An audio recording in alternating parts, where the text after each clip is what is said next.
এই সব লোক এইরকম মানসিকতা নিয়ে দেশের উন্নতি করবে। এই যে হিন্দু মুসলমান বিভেদ না, এই সব লোকের কারণে হয়ে থাকে এবং এরাই কথা পাল্টিয়ে মারে। তো বিস্তারিত ভিডিওটা দেখুন আপনারা, তারপরে আমি কিছু কথা বলবো আপনাদের। তো দেখুন ভিডিওটা। আমি জানি না আমার কথাগুলো আপনারা কিভাবে নেবেন, তবে অনুরোধ করছি আমাকে গালিগালাজ করার আগে আমার কথাগুলো একবার শুনুন। দেখুন, মুসলিম সম্প্রদায় বারবার একটা জিনিস প্রমাণ করে দিচ্ছে যে তারা কতটা একতাবদ্ধ। তারা এক জায়গা হলে যে কোনো জিনিস পরিবর্তন করে দিতে পারে, যে কোনো আইন কানুন সবকিছু মুহূর্তের মধ্যে পরিবর্তন করে দিতে পারে, এটাই তারা বারবার প্রমাণ করছে। কি আমার কথা বুঝতে পারছেন না? চলুন আমি বিষয়টা একটু বুঝিয়ে বলি, কিন্তু তার আগে আমি একটা কথা বলি। রাজ্য সরকার এই রাজ্যের সুশাসন ফিরিয়ে আনতে আপ্রাণ চেষ্টা করছে। আমি পশ্চিমবঙ্গের সকল হিন্দু ভাই বন্ধু বয়োজ্যেষ্ঠদের অনুরোধ করে বলছি, রাজ্য সরকারকে সহযোগিতা করুন, দেখুন এখন পয়েন্টে আসা যাক, আর তা হচ্ছে এই মুহূর্তে কুরবানি ঈদকে কেন্দ্র করে প্রায় 95% মুসলিম, এবং সংখ্যাটা তার বেশি হতে পারে, তারা সবাই এক জায়গা হয়ে গেছে এবং তাদের সবার বক্তব্য এক, যে কোনো হিন্দু গরু ব্যবসায়ীর কাছ থেকে তারা গরু কিনবে না, এবার তারা কুরবানি দেবে না। বিষয়টা বুঝতে পারছেন কি না এখনো বুঝতে পারছেন না? দেখুন, এই মূল পয়েন্ট হচ্ছে তারা সবাই এক জায়গা হয়ে হিন্দু সম্প্রদায়কে বয়কট করলো, যে হিন্দু সম্প্রদায়ের কাছ থেকে গরু আমরা কিনবো না, আমরা এবছর কুরবানি দেব না।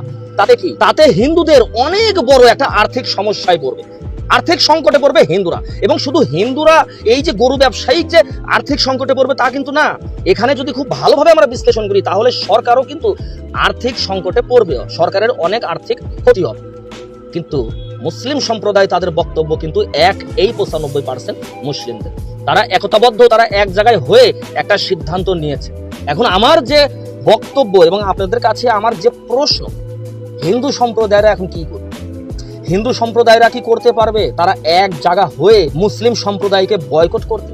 বয়কট অর্থাৎ মুসলিম সম্প্রদায়ের দোকান থেকে কোনো কিছু কেনা নয়, মুসলিম সম্প্রদায়ের বিরিয়ানি খাওয়া না, মুসলিম সম্প্রদায়ের যানবাহনে ওঠা না। এক কথায় মুসলিম সম্প্রদায়কে সব দিক থেকে হিন্দুরা কি বয়কট করতে পারবে? এবং হিন্দুদের কি উচিত মুসলিমদের বয়কট করা?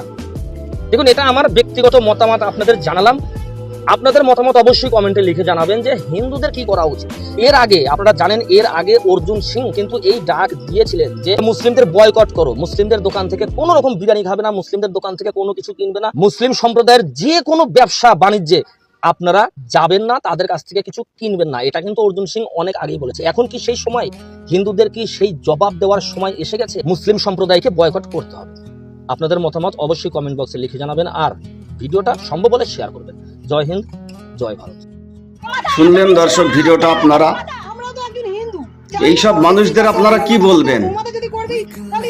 যে হাজার হাজার হিন্দু মা বেহেন তারা কেঁদে কেঁদে ভাসিয়ে ফেলছে, তাদের দুঃখের কথা না বলে এ কি বলছে, এই শয়তান কি বলছে? বলছে যে মুসলমান সব এক হয়ে গেছে, কুরবানি করবে না। এবার হিন্দুদের এক হওয়ার কথা ইনি বোঝাতে চাইছে, মানে এক হতে বলছে, যে মুসলমানদের কাছ থেকে কিছু নেবেন না, মুসলমানদের কাছ থেকে কিছু কিনবেন না, ওদেরকে বয়কট করতে। মুসলমানরা নাকি হিন্দুদের বয়কট করছে। কত বড় মিথ্যার, কিরকম ভাবনা চিন্তা নিয়ে, মানসিকতা নিয়ে মানুষের ব্রেন ওয়াশ করে দিচ্ছে সোশ্যাল মিডিয়ার মাধ্যমে এই সব জানোয়ারগুলো। নিশ্চয়ই ভিডিওটা বুঝতে পারলেন। আমি এই মূর্খকে বলতে চাই, মুসলমান কি কারণে গরু কিনছেন না হিন্দুদের কাছ থেকে? তুই বলতে চাই সেটা যে হিন্দুদের কাছ থেকে গরু না কিনে মুসলমানের কাছ থেকে গরু কিনবে? আরে জানোয়ার লোক, মুসলমান কটা গরু পোষে? তোর দেমাগ এই বিষয়ে কিছু আছে? মুসলমান কজন গরু পোষে তুই বলতে পারিস? সরকার আইন প্রয়োগ করেছে যে এই বছরে গরু কুরবানি দেওয়া যাবে না, এ কথা বলেছো তো নাকি? তাহলে দোষটা এর মধ্যে হিন্দু মুসলমান কিভাবে নিয়ে আসলি তুই? কেমন করে তুই নিয়ে আসতে পারলি হিন্দু মুসলমান? দ্বন্দ্ব বাঁধানোর চক্রান্ত তোর। যদিও পাশ করে দেয়, গরু হাটের থেকে কিনে নিয়ে আসছে, পরে আবার কিছু হিন্দু লোক, কিছু উগ্রবাদী, তারা গরুগুলো ছিনিয়ে নিচ্ছে, সেই মুসলমানকে মারছে। এতে মুসলমানের দোষ হয়ে গেল।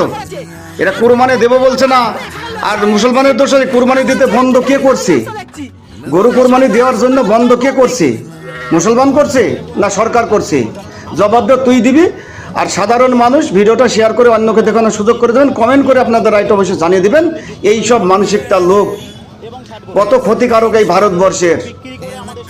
আজ এদের জন্যই, ভারতবর্ষের এই ধরনের লোকের জন্য ভারতবর্ষে এই দুর্ব্যবস্থা। আইন কানুন তো ঠিক মতন হচ্ছেই না। যত কষ্ট হচ্ছে এই সাধারণ মজদুরের, সাধারণ গরিব মানুষের, সাধারণ জনতার। নেতা, এমএলএ, মন্ত্রী যারা বড় লোক ধনী তাদের কোনো সমস্যা নেই। এটার বিষয়ে এদের কোনো কথা বলা, এদের বাবার কথা বলার মতো হিম্মত নেই। এ তো দূরে থাকলে বাবাও বলতে পারবে না এই ধরনের কথা, যদি শাসন ব্যবস্থা থাকতো ঠিক মতো। তা না করে হিন্দু মুসলমান দ্বন্দ্ব ফেলানোর এবং ভেদাভেদের চেষ্টা করছে এই সব ছেলেগুলো। অবশ্যই ভিডিওটা শেয়ার করে দেবেন। কেন এখন তো কারোর কথাগুলো অপছন্দ হওয়া দরকার নাই। মুসলমান তো বলছে গরুকে রাষ্ট্র মাতা হিসেবে মান্যতা দেওয়া হোক। তাহলে এখন কোথায় তারা? যারা জয় শ্রীরাম বলে মুসলমান রাস্তা দিয়ে গরু কিনে নিয়ে আসে, তাদেরকে ধরে মারে এবং পুলিশের হাতে তুলে দেয়। এই কদিন আগে রেখাপাত্র এক ট্রাক গরু সেটা নামিয়ে নিয়ে এসে এবং বলছে আমাদের মাতা। তো ঠিক আছে, সরকারি হিসেবে মান্যতা দেওয়া হোক, মুসলমানরা চাই। এবার যারা জয় শ্রীরাম বলে মুসলমানকে মেরেছে গরু নিয়ে আসার কারণে, তারা কোথায় এখন? তারা বলতে পারবে?